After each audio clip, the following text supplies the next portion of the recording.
हम अपनी जान के दुश्मन को अपनी जान कहते हैं। हम अपनी जान के दुश्मन को अपनी जान कहते हैं। मोहब्बत की इसी मिट्टी को हम हिंदुस्तान कहते हैं। हम हिंदुस्तान कहते हैं। नमस्कार परम सम्मान्य निर्णायक गण सभा में उपस्थित सभी व्यक्ति, मैं शरण राय राष्ट्र निर्माण और देश प्रेम के उपलक्ष्य पर अपने कुछ विचार आप सभी के सामने साझा करना चाहती हूँ।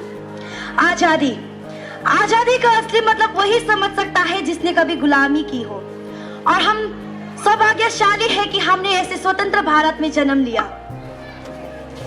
प्राचीन, मध्यकालीन और वर्तमान भारत के उदाहरण को लेकर मैं स्पष्ट करना चाहूंगी कि जब उस दौर में हमारा देश फिरंगी की फेरे में जब फंसा था, तब रंग दे बसंती की एक आवाज से टोले के टोले उभर आते थे। उस दौर में देश बलिदान मांगता था, देश मर जाने को, मिट जाने को, फांसी चढ़ जाने को तैयार था। लेकिन आज के दौर में देश मर जाने को, मिट जाने को, फांसी चढ़ जाने को नहीं कहता।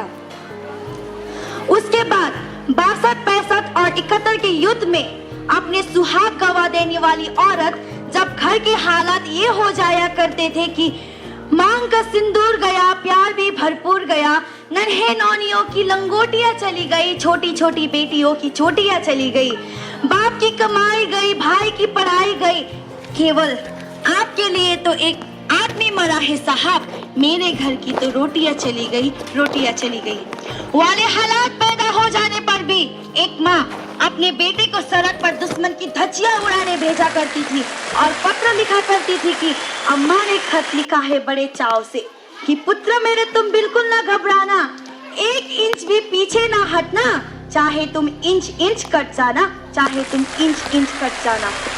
ये उस दौर की देशभक्ति की कसौटी थी और पूरा परिवार ऐसे ही देशभक्ति साबित करता था।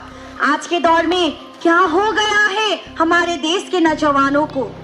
4 बोतल वोडका, काम मेरा रोज का, इसने भारत का भविष्य तबाह करके रख दिया है। अरे मैं नहीं मानती कि साल में 2 बार फेसबुक और व्हाट्सएप के डीपी को ही रंगना देशभक्ति है। अगर आप कहते हैं कि ये देशभक्ति है, हाथ में तिरंगा लेकर साल में 2 बार चलना, तो मैं पूछना चाहूंगी कि फुटपाथ पर रहने वाला वो बच्चा ट्रैफिक की छाव में नंगे पांव में हाथ में तिरंगा लिए बेच रहा होता है, तो क्या वो देशभक्ति है? नहीं, ये उसके पेट की भूख की शक्ति है जो उसे ऐसा करने पर मजबूर कर रहा है।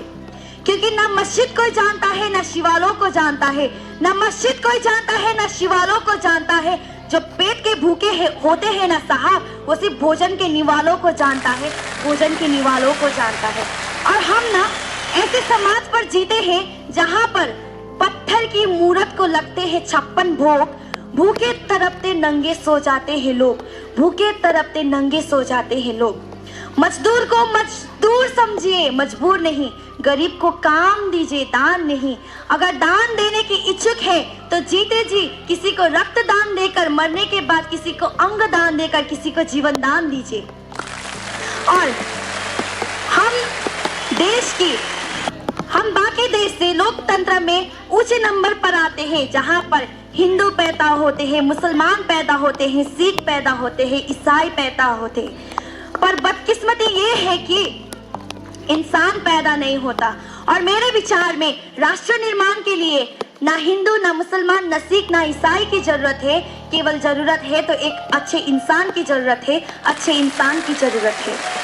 और हमारा देश का युवा जब तक अपनी कामयाबी के लिए नारियल फोड़कर मंदिर में जाकर भगवान को रिश्वत देता रहेगा, हमारे देश का शिक्षित गण ही बिल्ली के रास्ता काट जाने पर रुक जाना, तब तक देश का निर्माण संभव नहीं होगा जब तक हमारा देश ये अंधविश्वास खत्म नहीं हो जाता। अरे हमारी संस्कृति, हमारी देश की सभ्यता को दुनिया ने शीश नवाया है, तो आस्था के नाम पर तुमने अंधविश्वास क्यों फैलाया है? और मेरे विचार में राष्ट्र निर्माण तब तक असंभव है जब तक इस देश में महिलाओं की पूजा नहीं, इज्जत की जाएगी। स्वच्छ भारत अभियान में सरकार नहीं बल्कि देश का हर एक नागरिक हाथ बटाएगा, स्वच्छ भारत अभियान को दिल से अपनाएगा।